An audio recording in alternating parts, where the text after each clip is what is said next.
नमस्कार विद्यार्थी मित्रांनो, मी रत्नदीप सुरवसे माझ्या रत्नदीप सुरवसे या यूट्यूब चॅनलवरती आपल्या सर्वांचं हार्दिक स्वागत करत आहे। तर याच्या अगोदर 2019 साली जी काही 5वी शिष्यवृत्ती परीक्षा झालेली होती त्या परीक्षेमधील जे काही उदाहरणं होती, गणित होती, त्यापैकी 26 ते 45 पर्यंतची सर्व उदाहरणं या अगोदर आपण सोडून दाखवलेले आहेत। याच्या पुढील स्पष्टीकरण आज आपण या व्हिडिओमध्ये घेणार आहोत। त्याच्यातील जो पहिला प्रश्न आहे तो काय आहे बघा, तर तो रोशनी दररोज पाव लिटर दूध विकत घेते, प्रति लिटर 50 रुपये या दराने तिचे ऑगस्ट महिन्याचे दुधाचे बिल किती रुपये होईल। रोशनी पाव लिटर दूध विकत घेते आणि प्रति लिटरचा भाव जो आहे तो आहे 50 रुपये। मग मित्रांनो, पाव लिटर दुधाचा जो भाव आहे तो काय असणार आहे, तो काढण्यासाठी काय करावं लागेल, तर 50 रुपयाचा पाव भाग आपल्याला काढून घ्यावा लागेल। म्हणजेच पाव लिटर दुधासाठी किती रुपये लागतील हे आपल्याला या ठिकाणी समजणार आहे। मग या ठिकाणी 4 एक 4, 4 एक 4, त्यानंतर उरला 1 झाले 10, 4 दोन्ही 8 आणि 4 पंचे 20, म्हणजेच पाव लिटर दुधासाठी आपल्याला 12 रुपये 50 पैसे एवढे रक्कम लागणार आहे। आणि आपल्याला काय विचारलेलं आहे, तर ऑगस्ट महिन्यातील दुधाचे बिल विचारलेले आहे। मग बघा मित्रांनो, ऑगस्ट महिन्यामध्ये एकूण दिवस जे असतात हे किती असतात, तर हे दिवस असतात बघा 31 दिवस असतात, 31 दिवस असतात। मग काय करावं लागेल, या 31 दिवसाला या 125 न गुणावं लागणार आहे। ठीक आहे, मग या ठिकाणी 125 न गुणत असताना किंवा यालाच 125 गुणिले 31 असं लिहिलं तरी चालतं। मग या ठिकाणी बघा 5 एक 5, त्यानंतर 2 एक 2 आणि 1 अशी 1, त्यानंतर 5 त्रिक 15, 15शी 5 आलेला आहे, हा आलेला आहे 1, 3 दोन्ही 6, 6 आणि 1 7 आणि 3 एक 3। आता याची करूयात मित्रांनो बेरीज। मग बघा 5शी 5 आलेले आहेत, 2 आणि 5 मिळून झाले 7, त्यानंतर 7 आणि 1 मिळून झाले 8 आणि 3 अशी 3। या ठिकाणी बघा 12.5 म्हणजे 12.5 आहे, म्हणून या ठिकाणी दशांश चिन्ह कुठं आहे, तर एक अंक सोडून आहे, म्हणून एक अंक सोडून या ठिकाणी आपण दशांश चिन्ह दिलं। म्हणजेच एकूण रक्कम जी आलेली आहे ती किती आलेली आहे, 387 रुपये 50 पैसे। मग 387 रुपये 50 पैसे हा पर्याय जो आहे हा कुठं आहे, तर हा पर्याय क्रमांक 4 या ठिकाणी आहे मित्रांनो। याच्यानंतर याच्या पुढचं उदाहरण काय आहे ते पाहूयात। खालील आकृतिबंध पाहून रिकाम्या जागी येणारा आकृतिबंध शोधा। आता या ठिकाणी बघा आकृतिबंधामध्ये काय दिलेलं आहे, पहिल्यांदा चौकोन आहे, अधिक आहे, स्टार आहे, त्यानंतर अधिक आहे, स्टार आहे आणि चौकोन आहे। आता दुसरा जो आकृतिबंध आहे हा जर पाहिला तर काय केलेला आहे, पहिला जो चौकोन आहे हा शेवटी घेतलेला आहे आणि दुसरा आकृतिबंध तयार झालेला आहे। त्यानंतर दुसरा आकृतिबंध पाहिल्यानंतर दुसऱ्या आकृतिबंधामधील जो अधिकचे चिन्ह आहे, जे अधिकचे चिन्ह आहे ते काय केलेलं आहे, शेवटी घेतलेलं आहे आणि या ठिकाणी स्टार, चौकोन आणि अधिक अशा प्रकारे झालेला आहे। मग या ठिकाणी तिसऱ्या आकृतिबंधामध्ये काय आलेला आहे, स्टार आलेला आहे। तर स्टार हे सर्वात शेवटी येणार आहे, म्हणजे अगोदर चौकोन, त्यानंतर अधिक आणि त्यानंतर स्टार, अशा प्रकारचा आकृतिबंध हा पुढे येणार आहे। मग अशा प्रकारचा आकृतिबंध कुठं आहे, तर हा जर बघितला तर हा आपल्याला पर्याय क्रमांक 1 या ठिकाणी दिसत आहे, म्हणून याचं उत्तर हे पर्याय क्रमांक 1 हे असणार आहे मित्रांनो। त्याच्यानंतर याच्या पुढचं उदाहरण काय आहे ते पाहूयात। पहा, प्रज्ञाजवळ एकूण 5 डझन वह्या होत्या, त्यापैकी 1/2 पट वह्या तिने अनुष्काला दिल्या व 1/5 पट वह्या प्रज्वलला दिल्या, तर तिच्याजवळ किती वह्या शिल्लक राहिल्या। आता या ठिकाणी बघा प्रज्ञाजवळ किती वह्या आहेत, 5 डझन वह्या आहेत। मग आता बघा मित्रांनो, 5 डझन याचाच अर्थ काय होतो, तर 5 गुणिले 12 होतो, म्हणजे 60 वह्या ह्या प्रज्ञाजवळ आहेत, या प्रज्ञाजवळ आहेत। त्यापैकी 1/2 वही, मग 60चा जर 1/2 भाग जर बघितला तर तो किती येतो बघा, बेकबे बेत्रिक 6 म्हणजे 30 आला। म्हणजे या ठिकाणी 30 वह्या कुणाला दिलेल्या आहेत, तिने अनुष्काला दिलेल्या आहेत। मग अनुष्काला 30 वह्या दिलेल्या आहेत मित्रांनो, आणि 1/5 पट वह्या प्रज्वलला दिलेल्या आहेत। मग 60चाच जर 1/5 भाग बघितला तर 5 एक 5, 5 एक 5, उरला 1 झाले 10, 5 दोन्ही 10। मग 12 वह्या या कुणाला दिलेल्या आहेत, तर या प्रज्वलला दिलेल्या आहेत, प्रज्वलला दिलेले आहेत। मग 30 आणि 12 याची जर बेरीज केली तर ती किती होते मित्रांनो, 30 आणि 12 मिळून होते 42, म्हणजे 42 वह्या ह्या तिने काय केलेल्या आहेत, वाटलेल्या आहेत। आणि तिच्याकडे एकूण वह्या होत्या 60, त्यापैकी मग 42 वह्या तिच्याकडच्या गेलेल्या आहेत। मग 60 मधून जर 42 गेल्या तर खाली किती उरतात बघा, 10 मधून 2 गेले, खाली उरले 8 आणि 5 मधून 4 गेले, खाली उरले 1, म्हणजे 18 वह्या ह्या या ठिकाणी काय होणार आहेत, शिल्लक राहणार आहेत. आणि 18 हा पर्याय कुठं आहे, तर 18 हा पर्याय क्रमांक 3 या ठिकाणी आहे मित्रांनो. याच्यानंतर याच्या पुढचं उदाहरण काय आहे ते पाहूयात. श्रीकांतने 900 रुपयाचे घड्याळ खरेदी केले. त्याने दुकानदाराला 10 रुपये, 20 रुपये, 50 रुपये व 100 रुपयाच्या समान नोटा दिल्या. तर त्याने 20 रुपयाच्या एकूण किती नोटा दिल्या. आता या ठिकाणी बघा मित्रांनो, आपल्याला नोटा माहित नाहीत, म्हणून आपण काय करूया, नोटा बरोबर एक्स मानून घेऊयात.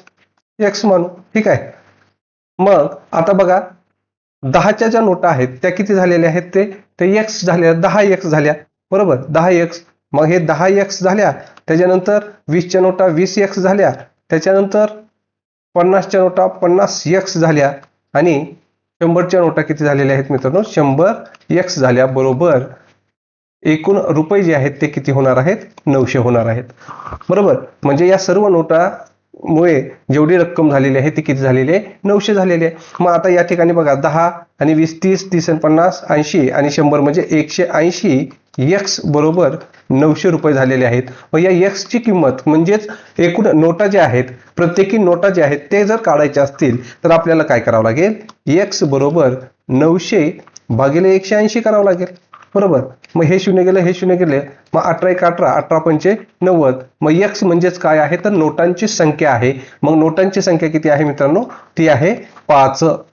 मग 5 हा पर्याय कुठं आहे, तर तो पर्याय क्रमांक 3 या ठिकाणी आहे मित्रांनो. याच्यानंतर याच्या पुढचं उदाहरण काय आहे ते पाहूयात. मंगल काकूंनी 6016 लिंबाची रोपं विकत आणली. प्रत्येक रांगेत त्यांनी 47 रोपं लावली, तर त्या रोपांच्या किती रांगा तयार होतील. आता बघा मित्रांनो, काय केलेलं आहे ते, तर या ठिकाणी 6016 ही लिंबाची रोपं विकत आणलेली आहे आणि प्रत्येक रांगेत त्यांनी 47 रोपं लावली, तर त्या रोपांच्या किती रांगा तयार होतील, म्हणजेच काय करायचं आहे, भागाकार करायचा आहे. मग 6016 ला जर या ठिकाणी 47 न भागलं तर याचं जे उत्तर आहे हे किती येणार आहे बघा, तर हे 128 येणार आहे. किती येणार आहे, 128 येणार आहे. मग बघा, 47 1 47, या ठिकाणी 47 1 47. मग 60 मधून जर 47 गेले तर खाली उरतात 13. 47 दोन्ही जर बघितलं तर ते होतात 94 आणि राहिले किती, तर बघा 131 मधून जर 94 गेले तर खाली 37 राहतात मित्रांनो. म्हणजेच या ठिकाणी 47 8 376, 47 8 376 होतं. म्हणजेच या ठिकाणी 128चा भाग बसतो. म्हणजेच एकूण ज्या रोपांच्या रांगा आहेत या किती असणार आहेत, 128 असणार आहेत. आणि 128 हा पर्याय कुठं आहे, तर पर्याय क्रमांक 1 या ठिकाणी आहे. याच्यानंतर याच्या पुढचं उदाहरण काय आहे ते आपण पाहूयात. 480 सेंटीमीटर बरोबर किती डेकामीटर. तर या ठिकाणी बघा, 480 सेंटीमीटर बरोबर किती डेकामीटर. आता या ठिकाणी एकदम महत्त्वाच्या गोष्टी आपल्याला लक्षात ठेवायच्या आहेत, त्या म्हणजे किलो, हेक्टो, डेका, त्यानंतर ग्रॅम, लिटर आणि मीटर. ग्रॅम, लिटर, मीटर, त्यानंतर hecto, kilo, hecto, deca, gram, litre, metre, deci, centi आणि मिली. आता या ठिकाणी काय दिलेलं आहे मित्रांनो, तर 480 सेंटीमीटर दिलेला आहे. काय दिलेलं आहे, 480 सेंटीमीटर. मग आपल्याला एक गोष्ट लक्षात ठेवायची आहे की किलो कडून जर ज्या वेळेला hecto, deca, gram, litre, deci, centi, milli इकडे जात असेल त्यावेळेला नेहमी दिलेल्या संख्येला गुणिले 10 करायचं असतं. मात्र मिलीमीटर, सेंटीमीटर, डेसिमीटर म्हणजेच या ठिकाणी उजवीकडून डावीकडे जात असताना काय करायचं, नेहमी भागिले 10 अशा प्रकारे करायचं आहे. मग या ठिकाणी जर याला भागिले 10 केलं तर बघा या ठिकाणी किती होणार आहे, 48 डेसी होणार आहे मित्रांनो. त्यानंतर ग्रॅम लिटर मध्ये जर गेलं तर या ठिकाणी 4.8 होणार आहे आणि डेसी या ठिकाणी जर गेलं तर 0.48 अशा प्रकारे या ठिकाणी आपल्याला डेका मिळणार आहे. मग 0.48 हा जो पर्याय आहे हा कुठं आहे, तर हा पर्याय क्रमांक 2 या ठिकाणी आहे मित्रांनो. म्हणून याचं उत्तर हे पर्याय क्रमांक 2 हे असणार आहे. याच्यानंतर याच्या पुढील उदाहरण काय आहे ते पाहूयात. 5 जानेवारीला मंगळवार आहे, तर त्या महिन्यात कोणता वार 5 वेळा येणार नाही. आता या ठिकाणी बघा 5 जानेवारी आहे आणि 5 जानेवारीला कोणता वार आहे, तर तो मंगळवार आहे. मंगळवार आहे. ठीक आहे. मग आपल्याला माहित आहे की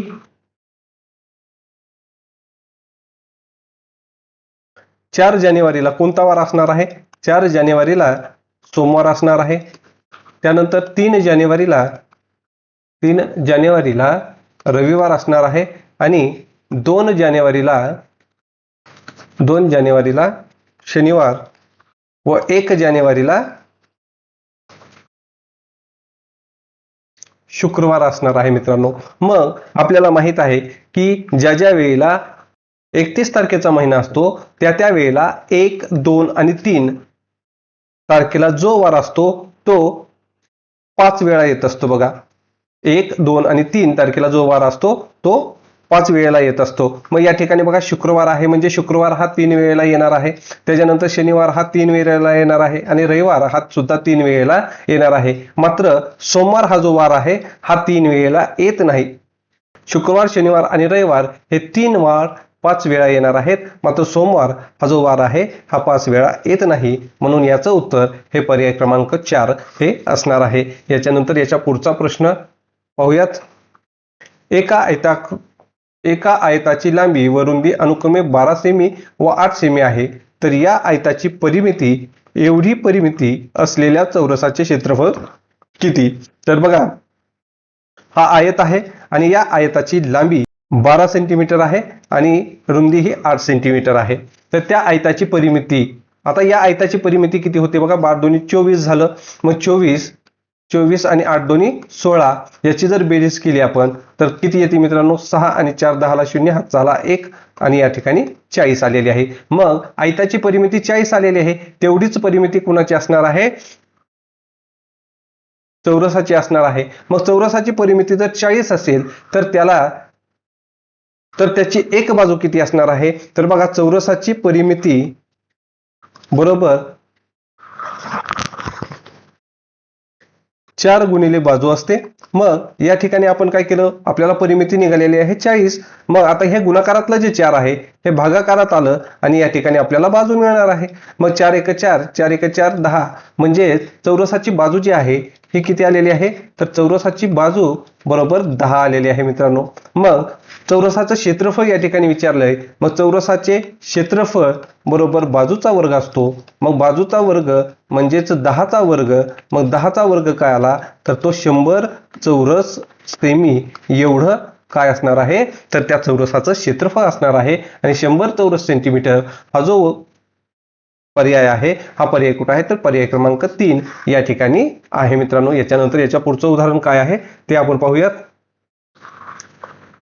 बघा अशा प्रकारे या चिन्हाच्या जागी अनुक्रमे कोणते अंक येतील, अशा प्रकारचा हा प्रश्न आपल्याला विचारलेला आहे. आणि या प्रश्नाचं उत्तर जे आहे हे काय असणार आहे ते आपल्याला पाहायचं आहे. तर या ठिकाणी बघा इथं 4 आहे आणि इथं 3 आहे. ज्या वेळेला अशा प्रकारे वजाबाकी दिलेली असेल त्यावेळेला काय करायचं, तर या ठिकाणी खालून बेरीज करत चालायची. मग 4 आणि 3 किती झाले मित्रांनो, या ठिकाणी 7 झालेले आहेत. म्हणजे चौकोनाच्या ठिकाणी आपले काय आलेले आहे, 7 आलेला आहे. ठीक आहे. मग 7 चौकोनाच्या ठिकाणी, मग या ठिकाणी जर बघितलं तर या ठिकाणी काय आहे, गोल आहे, चौकोन आहे आणि त्रिकोण आहे. मग चौकोनाच्या ठिकाणी 7 आलेला आहे. ठीक आहे. त्याच्यानंतर बघा पुन्हा आता चौकोनाच्या ठिकाणी 7 आलं म्हणजे खाली उत्तरामध्ये सुद्धा या ठिकाणी 7 येणार आहे. ठीक आहे. मग या ठिकाणी 7 आणि 2 मिळून किती होतात, तर 9 होतात मित्रांनो. मग या त्रिकोणाच्या ठिकाणी आपल्याला 9 येणार आहे. मग या ठिकाणी शेवटी म्हणजे 9 असणारा पर्याय कुठं आहे, तर या ठिकाणी 9 आहे बघा. इथं 7 आहे म्हणजेच या ठिकाणी काय येणार आहे, तर या ठिकाणी 3 येणार आहे. कसं येणार आहे ते आपण पाहूयात. आता या ठिकाणी 7 असणार आहे मित्रांनो. मग 7 तर 5 आणि 7 12 2 आले. पुन्हा हातचा 1 आलेला आहे. पुन्हा या ठिकाणी 7 आणि 1 8, 8 आणि 5 13 3 येणार आहे. त्याच्यानंतर हातचा आलेला 1 1 आणि 4 5 5 आणि 3 मिळून किती होतात 8 होतात, म्हणजे या ठिकाणी 3 येणार आहे, म्हणजे या ठिकाणी पर्याय क्रमांक 1 हा बसतोय. त्याच्यानंतर याच्या पुढचं उदाहरण काय आहे ते आपण पाहूयात. दशादशे काही दराने 5,000 रुपयाचे 3 वर्षाचे सरळ व्याज 1350 रुपये होते, तर व्याजाचा दर किती आहे. आता व्याजाचा दर काढायचा आहे. मग व्याजाचा दर बरोबर त्याचं सूत्र जे आहे ते म्हणजे सरळ व्याज गुणिले 100 भागिले मुद्दल गुणिले मुदत. मग आता सरळ व्याज किती आहे मित्रांनो, ते आहे 1350 गुणिले 100 केलं. त्यानंतर मुद्दल जे आहे ते आलेलं आहे 5000 आणि गुणिले 3 केलेला आहे. मग या ठिकाणचे 2 शून्य गेले, या ठिकाणचे 2 शून्य गेले, हा 1 शून्य गेला, हा 1 शून्य गेला. मग 5 1 5, 5 दोन्ही 10 आणि 5 7 35. पुन्हा या 3 भाग जातो, 3 1 3, 3 9 27. म्हणजे या ठिकाणी किती आलेला आहे तर 9% हा काय आलेला आहे, हा व्याजाचा दर आलेला आहे. आणि 9% हा पर्याय कुठे आहे तर पर्याय क्रमांक 3 या ठिकाणी आहे मित्रांनो. याच्यानंतर याच्या पुढचं उदाहरण काय आहे ते आपण या ठिकाणी पाहूयात. LXVDCM या रोमन संख्या उतरत्या क्रमाने लिहा. आता उतरत्या क्रमाने लिहित असताना सर्वात अगोदर काय करावं लागणार आहे तर आपल्याला सर्वात मोठी संख्या कोणती आहे ते अगोदर घ्यावी लागणार आहे. त्याच्यानंतर त्याच्यापेक्षा लहान, त्याच्यापेक्षा लहान आणि त्याच्यापेक्षा लहान. मग आपण अगोदर काय करू, आता या ठिकाणी L आहे. L म्हणजे किती तर L म्हणजे 50 मित्रांनो. त्यानंतर X दिलेला आहे, X म्हणजे 10, V म्हणजे 5. त्यानंतर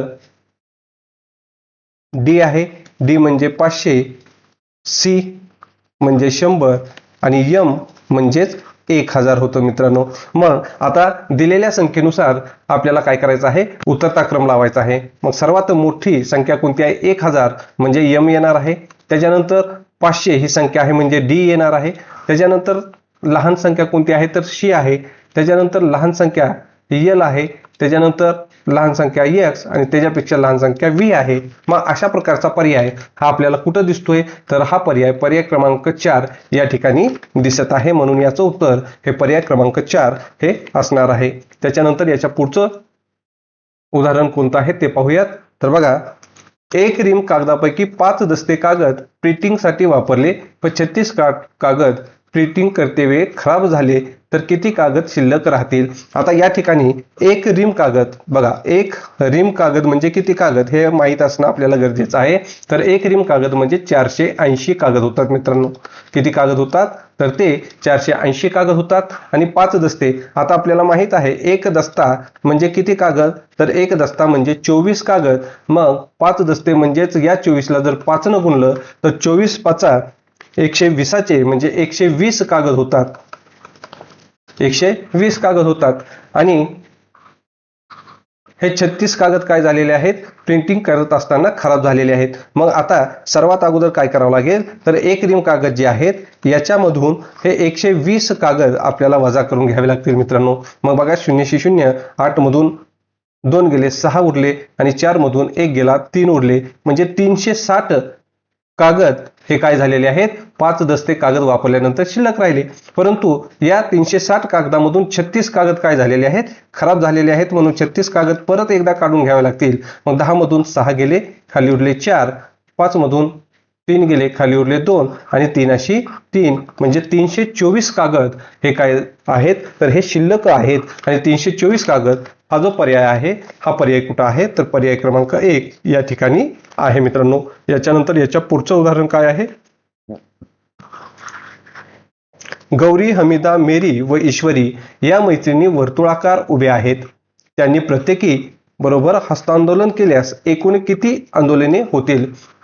तर बघा मित्रांनो या ठिकाणी किती मैत्रिणी दिलेल्या आहेत 1 2 3 4. मग जेवढ्या मैत्रिणी दिलेल्या आहेत तेवढा अंक पहिल्यांदा लिहून घ्यायचा आहे. आता ज्या वेळेला गौरी हमीदाला काय करणार आहे हस्तांदोलन करणार आहे किंवा गौरी ही हमीदा 1, त्याच्यानंतर मेरीला 2 आणि ईश्वरीला 3 म्हणजे 3 वेळेस काय करणार आहे ते हस्तांदोलन करणार आहे. एकूण संख्या आहे 4 परंतु तिघी जणांना हस्तांदोलन करणार आहे.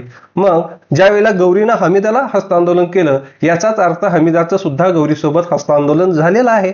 म्हणजेच ह्या दोन्हीसाठी काय करावं लागेल मग आपल्याला या ठिकाणी 2 हा अंक घ्यावा लागणार आहे. कारण या दोघी एकमेकीला डबल हस्तांदोलन करणार नाहीत, म्हणून या ठिकाणी काय केलं, 2 घेतलं. आणि आता काय करायचं, तर बे एक बे, बे दोन्ही 4, मग 3 दोन्ही किती झाले 6, म्हणजेच या एकूण 6 वेळा हस्तांदोलने होतील. मग 6 हा पर्याय कुठे आहे, तर पर्याय क्रमांक 4 या ठिकाणी आहे मित्रांनो.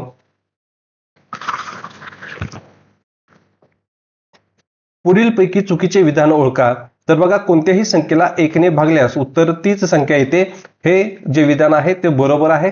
त्यानंतर कोणत्याही संख्येला त्याच संख्येने भागल्यास उत्तर 0 येते, हे मात्र चुकीचं विधान आहे मित्रांनो. कारण की कोणत्याही संख्येला त्याच संख्येने जर भागलं तर नेहमी उत्तर हे 1 येत असतं.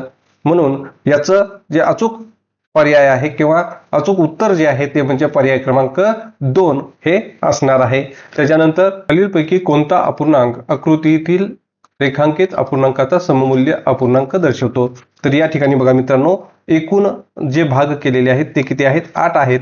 आणि त्यापैकी रंगवलेले भाग 1, 2 आणि 3 आहेत. म्हणजेच जो छायांकित भाग आहे तो किती आहे, 3/8 एवढा आहे. मग आता पहिला जर अपूर्णांक आपण बघितला तर या ठिकाणी 33/88 आहे. मग याला जर आपण भागलं तर 11 त्रिक 33 आणि 11 अट्टी 88, म्हणजे दिलेला अपूर्णांक जो आहे किंवा छायांकित भाग जो आहे त्याच्याशी सममूल्य अपूर्णांक हा 33/88 हा आहे. म्हणून याचं उत्तर हे पर्याय क्रमांक 1 33/88 हे असणार आहे मित्रांनो.